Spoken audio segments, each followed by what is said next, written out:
Nous allons étudier ensemble l'introduction en droit canonique. Peut-être vous vous interrogez sur l'utilité d'une telle discipline.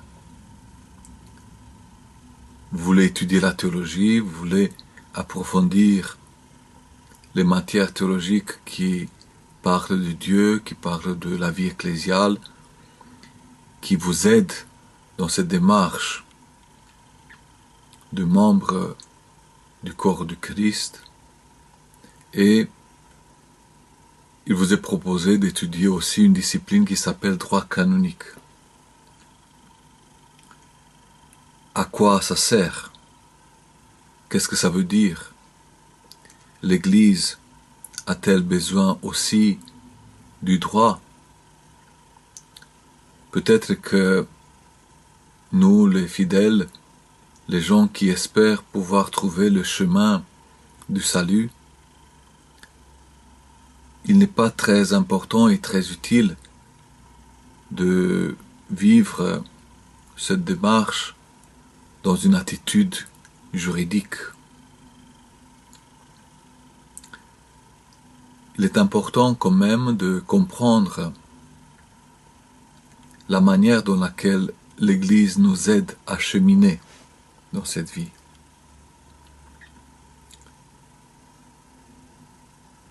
Les biochimistes étudient la matière vive et en faisant la comparaison avec la matière morte, la matière inerte, ils expriment le fait que la différence entre la matière vivante et la matière inerte n'est pas une différence de contenu. Si on regarde le contenu de la matière vivante et le contenu de la matière inerte, nous constatons qu'il s'agit de mêmes substances chimiques, de mêmes atomes, mais en quantité différente et dans une structure différente. En comparant ces deux réalités, nous constatons que ce qui fait la différence entre la matière vivante et la matière inerte, c'est la structure, la complexité des relations entre les atomes dans les molécules respectives. Donc, nous pouvons voir que la matière vivante est marquée par un système très complexe de relations entre les atomes. Peut-être que la comparaison peut sembler un peu forcée, mais étant donné que l'Église est une réalité vivante, c'est justement le système qui marque les liens entre les personnes qui font partie de l'Église, les communautés qui constituent l'Église. Ce système marque la vivacité de l'Église. Si on regarde dans le dictionnaire, le mot système veut dire ensemble des éléments qui sont en relation entre elles et qui forment un tout organisé. Donc, le système est celui qui marque, qui exprime, qui particularise l'ensemble des relations qui prennent naissance entre les différents éléments. Étant donné que l'Église est un organisme vivant et que chacun d'entre nous est une réalité de cette Église, mais que nous vivons une vie communautaire, il est compréhensible qu'entre les personnes humaines, à l'intérieur des communautés et entre les communautés, il y a un système de relations. Et c'est le droit canonique qui présente d'une manière systématique la manière dans laquelle ces relations se réalisent, quelles sont les compétences de chaque partie du corps ecclésial et comment la vie ecclésiale dans sa totalité se manifeste. S'il s'agit des relations humaines, des compétences, des attitudes qui se réalisent et qui s'expriment entre le membre de l'Église dans le cadre d'une communauté ou entre les communautés, il s'agit bien d'un système et d'un système de droit.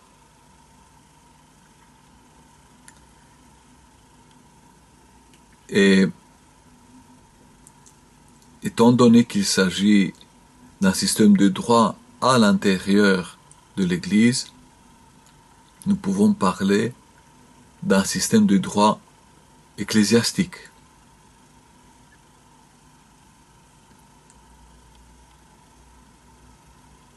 Maintenant, quand nous regardons l'intitulé de notre discipline, nous observons que il y a deux notions, droit et canonique. L'adjectif canonique pose quelques problèmes et doit être lui aussi être explicité. Le mot canon vient du grec et veut dire une unité de mesure. À l'origine, le canon c'était un morceau de bois qui était utilisé pour pouvoir tirer une ligne droite. C'était un instrument de mesure.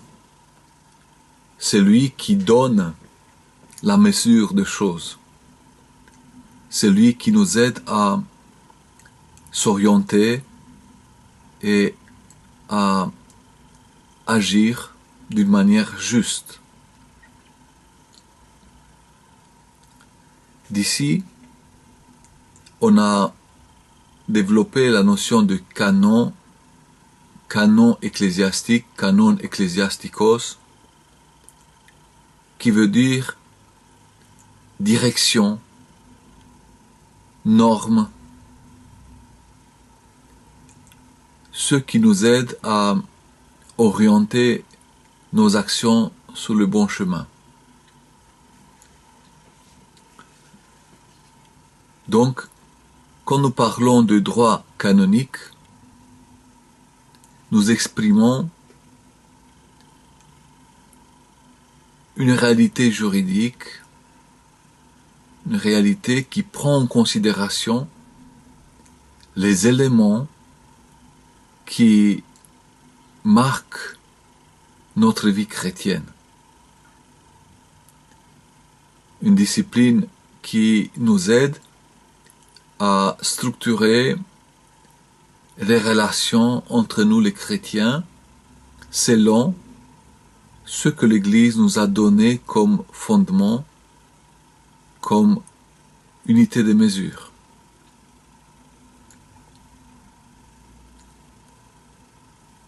Mais en même temps, à l'intérieur de notre discipline droit canonique,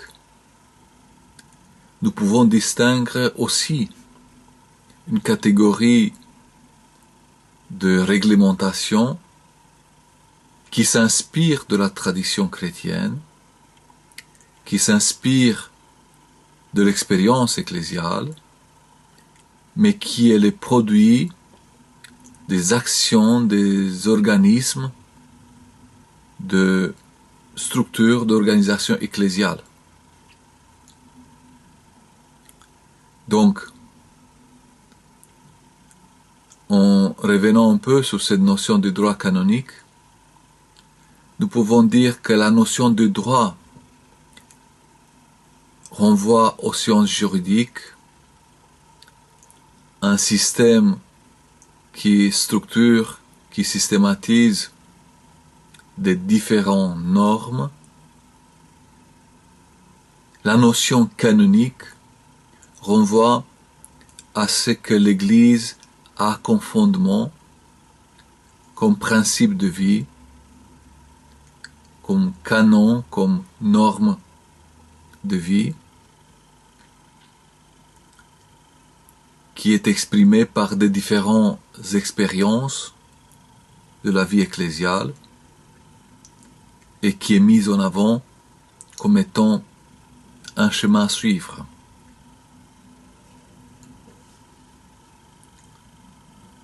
Quand il s'agit des droits ecclésiastiques, nous parlons d'un système de droits élaboré par les organismes internes de l'Église. Nous parlons d'une structure donnée par l'Église elle-même, d'une manière juridique pour qu'elle puisse se manifester dans la société.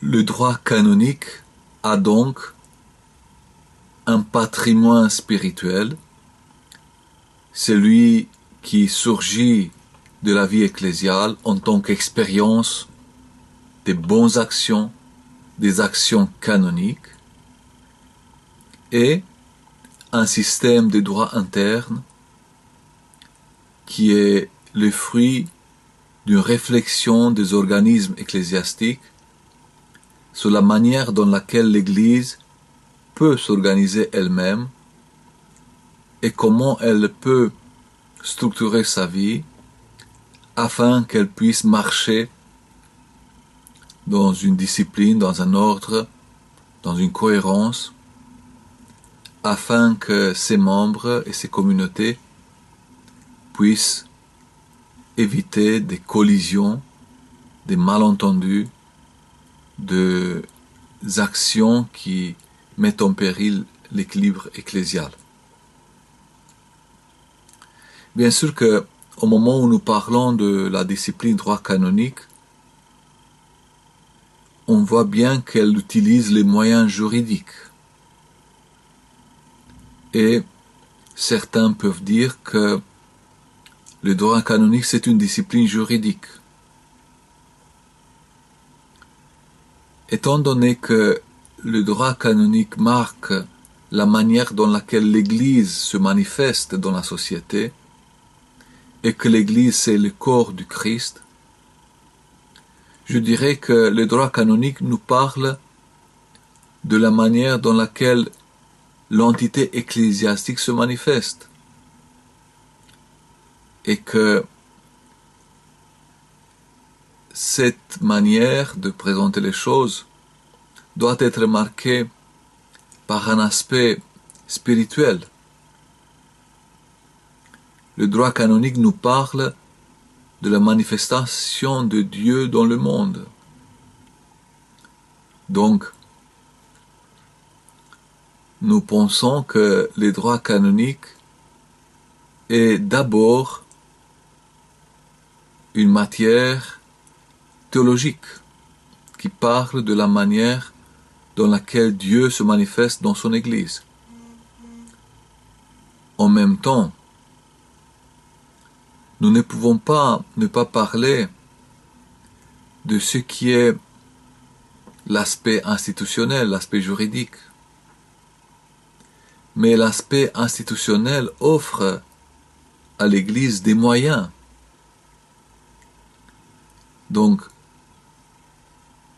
tout ce qui est norme et normatif dans l'Église se constitue dans des moyens pour que les êtres ecclésiaux, les personnes, les chrétiens et les communautés puissent cheminer vers le salut. Donc, nous pouvons dire que notre discipline, droit canonique, a un caractère théologico-juridique.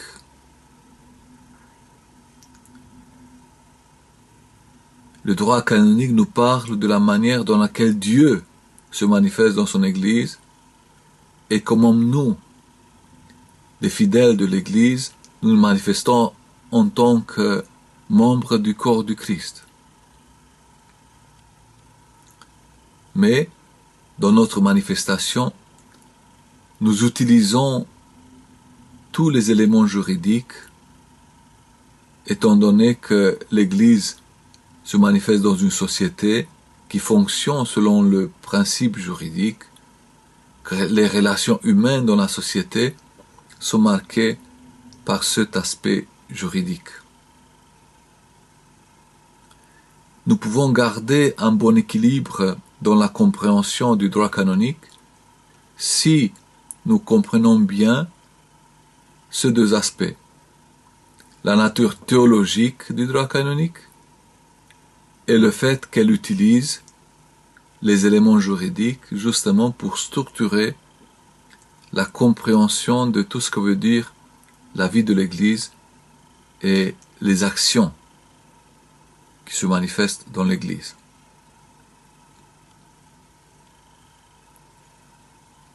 Le droit canonique fait partie du corpus de disciplines théologiques.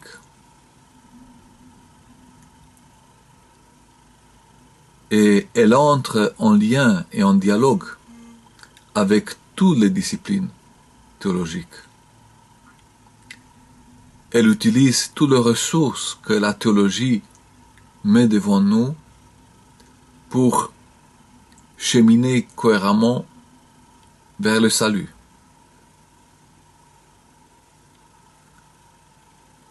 Pour cette raison, notre discipline droit canonique est intégrée dans ce que nous pouvons appeler les disciplines théologiques pratiques.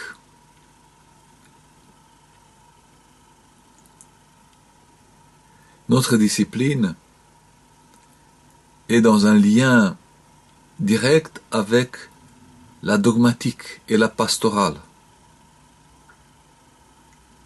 Parce que la discipline théologique qui s'appelle dogmatique, la théologie systématique, présente d'une manière structurée le contenu de notre foi chrétienne. Donc, si la théologie dogmatique présente le contenu de notre foi, le droit canonique présente aussi la manière dans laquelle notre foi est vécue. Nous vivons notre foi dans la vie ecclésiale et le droit canonique nous aide à comprendre comment nous pouvons vivre cette foi d'une manière cohérente. Après, notre discipline, droit canonique, est en lien avec la pastorale. Parce que la discipline théologique qui est appelée pastorale essaie de présenter d'une manière systématique la manière dans laquelle nous pouvons coordonner la vie pastorale. Comment les fidèles peuvent être soutenus dans cette démarche. Les pasteurs de l'Église aident la communauté ecclésiale pour qu'elle soit nourrie de toutes les richesses de l'Évangile et qu'elle soit gardée dans un corps ecclésial vivant qui œuvre dans le monde.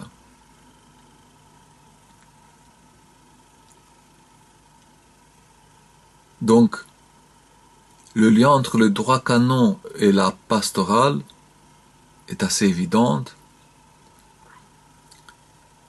Et le droit canon organise la vie pastorale et lui donne la cohérence. L'objet du droit canonique, qu'est-ce qu'on peut appeler en tant qu'objet du droit canonique? Étant donné que l'Église se nourrit de tout ce qui a été vécu jusqu'ici, de tous les aspects de cohérence de notre vie chrétienne, on peut dire que l'objet du droit canonique est la tradition de l'Église. Ce que l'Église a vécu, ce que l'Église a retenu comme étant important dans sa vie. Et étant donné que nous parlons des aspects canoniques, on peut dire que l'objet du droit canonique est la tradition canonique de l'Église. Mais pas seulement comme quelque chose qui est extérieur, qui appartient au passé, mais en tant que source pour toute action ecclésiale. Donc l'objet du droit canonique est la tradition canonique de l'Église et la manière dans laquelle cette tradition est vécue aujourd'hui. On peut se poser la question qui est le sujet du droit canonique. Chaque chrétien, chaque personne qui appartient à l'Église est sujet du droit canonique. Mais en même temps, chaque communauté qui est intégrée dans l'Église est sujet du droit canonique.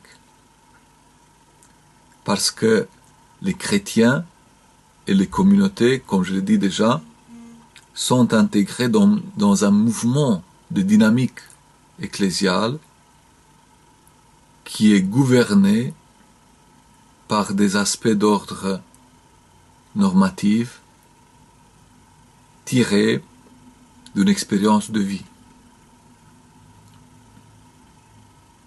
On peut se poser la question aussi, quels sont les moyens du droit canonique?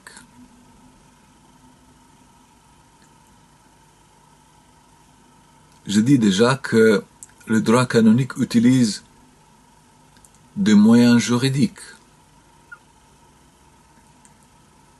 Tout ce que le système juridique met à notre disposition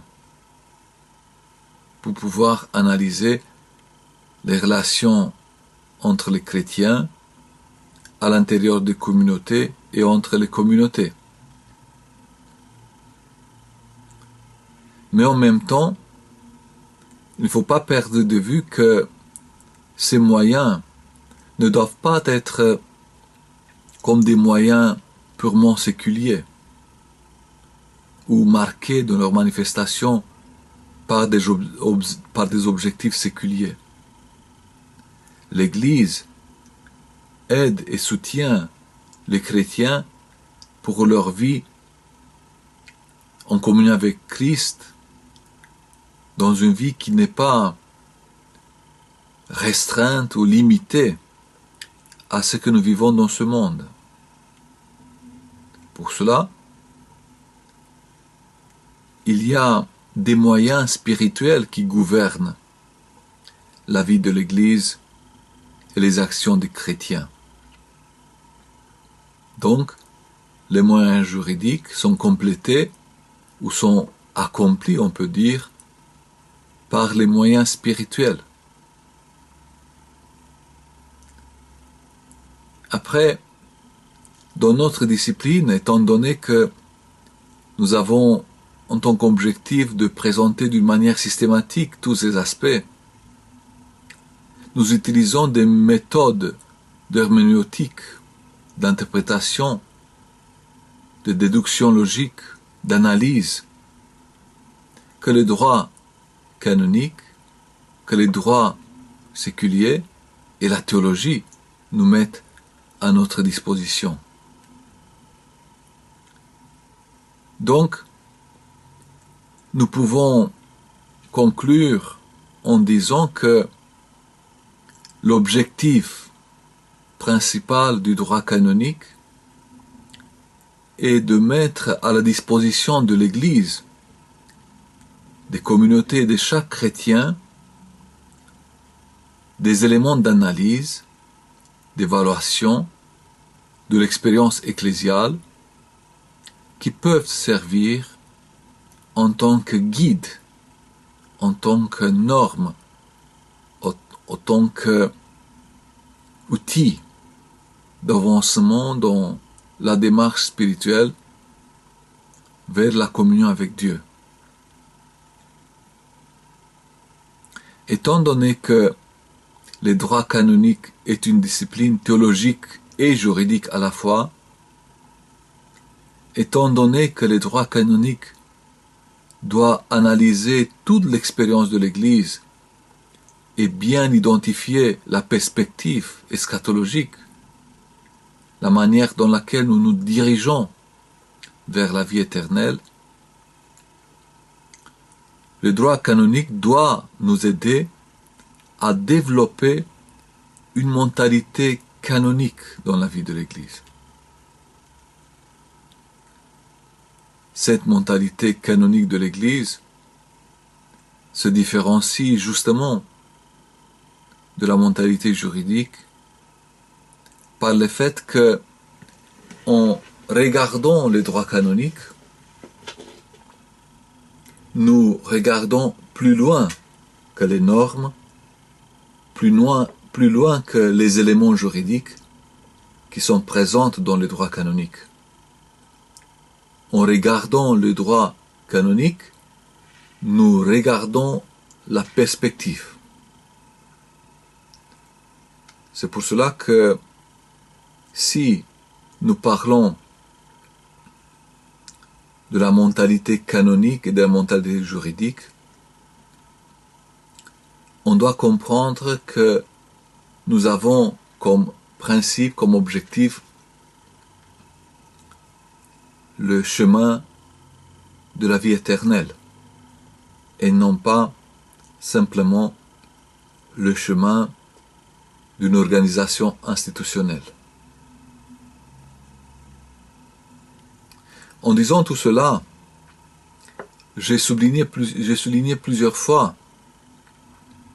que dans l'Église, il y a la rencontre entre la réalité organisée selon les principes de ce monde, mais aussi une réalité qui n'appartient pas à ce monde. L'Église est à la fois dans ce monde, mais elle n'appartient pas à ce monde.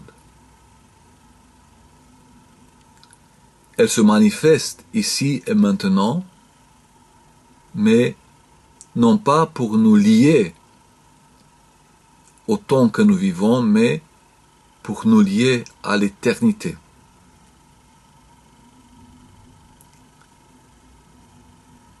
Les théologiens disent que la manifestation institutionnelle de l'Église est en effet l'incarnation d'une réalité eschatologique du monde de l'au-delà.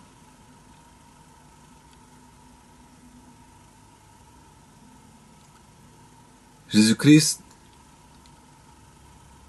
a institué des modalités de manifestation de la communion dans le Saint-Esprit.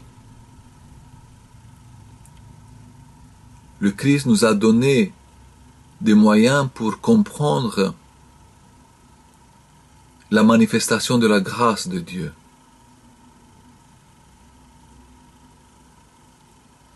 Tous les aspects humains, toutes les manifestations humaines de l'Église sont en effet des préfigurations de réalité éternelle. Père Dumitru Staniloae nous dit que la plus efficace œuvre ou activité est celle qui se réalise entre des personnes. Le Christ en tant que personne, il travaille dans ce monde pour le salut des gens, des êtres humains, dans un travail qui utilise d'autres personnes qui peuvent le rendre visible. Donc, Jésus-Christ a institué dans la vie de l'Église de différentes fonctions. Il a donné de différents charismes, de différentes missions, afin que l'œuvre ecclésiale puisse être comprise et assumée d'une manière consciente par les fidèles.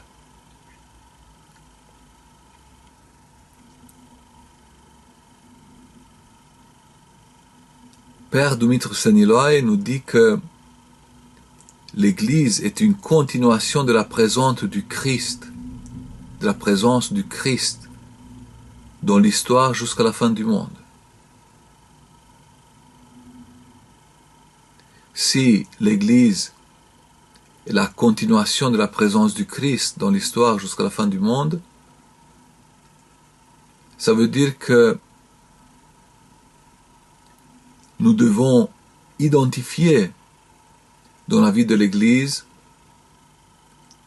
les deux natures qui s'expriment dans la personne du Christ. Le Concile de Chalcédoine nous parle du fait que en Christ il y a la nature divine, la nature humaine, et que ces deux natures se manifestent d'une manière plénière et unitaire, sans séparation, sans distinction, sans mélange et sans confusion. De la même manière, étant donné que l'Église se manifeste en tant que corps communautaire, mais en même temps réalité de l'eschaton, de la vie éternelle, l'aspect institutionnel étant l'incarnation de l'aspect eschatologique ou divin, nous pouvons dire que l'institution et le caractère mystérique de l'Église s'expriment sans confusion, sans mélange, sans distinction et sans séparation. Et que dans cette manifestation doit être un équilibre qui est marqué justement par l'action de la grâce divine. L'équilibre entre l'aspect institutionnel et l'aspect sacramentel ou mystérique de l'Église est donné justement par l'image de la périchorèse trinitaire.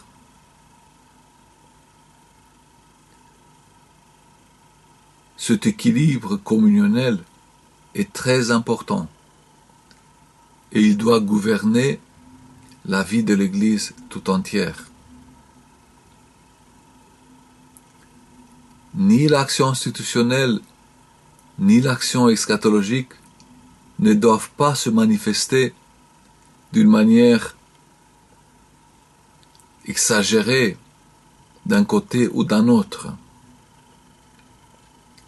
Si l'aspect institutionnel il est trop important dans la vie de l'Église, à ce moment-là, l'Église devient une institution comme les autres qui se manifestent dans le monde. Elle perd son caractère prophétique. Les gens ne font plus la différence entre ce qui est l'Église et ce qui est une association non gouvernementale ou sans but lucratif. L'Église n'est pas seulement une organisation non lucrative. Elle est une entité qui a comme objectif l'accompagnement des fidèles vers le royaume des cieux. Elle doit se manifester en tel. D'un autre côté, si on arrive à voir l'Église d'un point de vue spirituel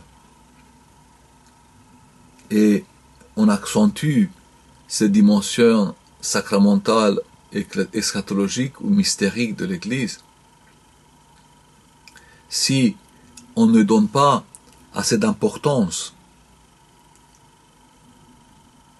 aux aspects juridiques, la réalité ecclésiale risque de perdre le lien, le contact avec la société. Si on vit toujours marqué par les aspects spirituels et sans tenir compte des aspects institutionnels, on risque de perdre le contact avec la réalité de nos jours et on risque que notre présence ne soit plus un témoignage et une invitation pour les humains, pour ceux qui font partie de la société, d'assumer ce chemin de vie.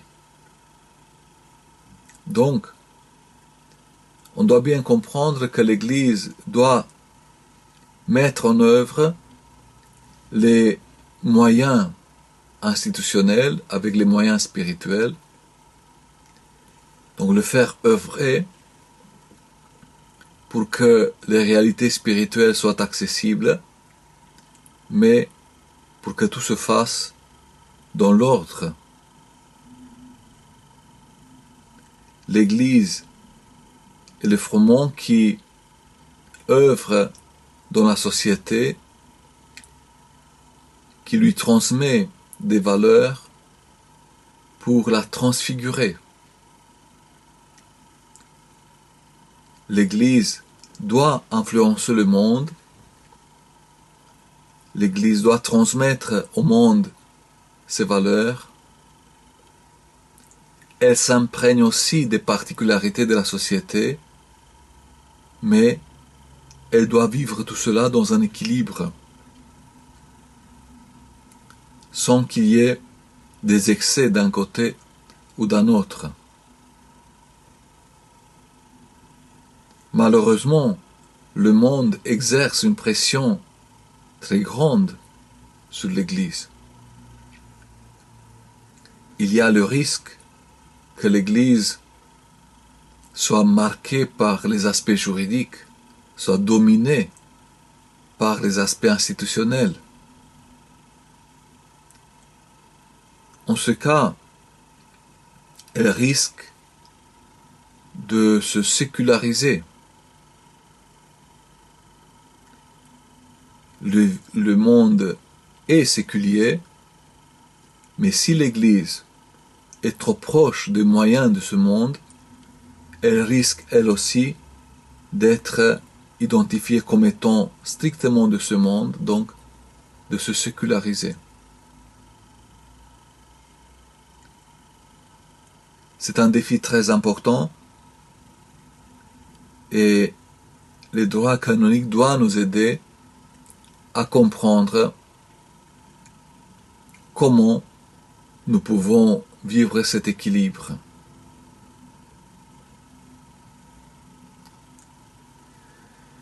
Dans la première épître aux Corinthiens, chapitre 12, verset 28, l'apôtre Paul nous montre que Dieu a mis dans l'Église plusieurs charismes, plusieurs ministères.